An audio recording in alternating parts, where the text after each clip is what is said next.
என்னம்மா சோறு ஸ்கூலுக்கு டைம் ஆயிடுச்சு. இந்த ஒரு ரெடி ஆயிடுச்சுப்பா. ஹாய் நண்பர்களே, மதிய வணக்கம். வாங்க இன்றைக்கி மதியானம் என்ன சோறு பார்ப்போம். நேற்று வச்ச சாம்பார் தாங்க. என் பையனுக்கு ஸ்கூல் டைம் ஆகிடுச்சு. பாருங்க, சூடான சோறு.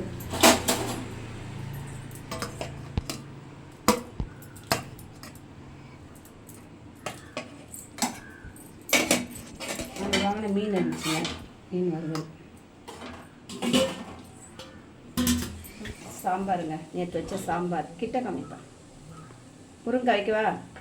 வேணாம். கத்திரிக்காய் வேணாம். எதை தான் சாப்பிடுவாப்போ? எதுவும் வேணான்னா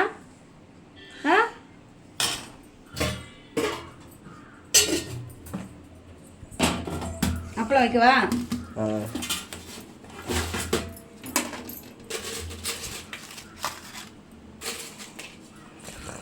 இன்னைக்கு மதியம் சோறு இதாங்க. பிடிச்சிருந்தா லைக் பண்ணுங்கள், ஷேர் பண்ணுங்கள், கமெண்ட் பண்ணுங்கள், சப்ஸ்கிரைபர் பண்ணுங்கள். வாங்க நண்பர்களே, சாப்பிடலாம். அடுத்த வீடியோ பார்ப்போம். பாய்.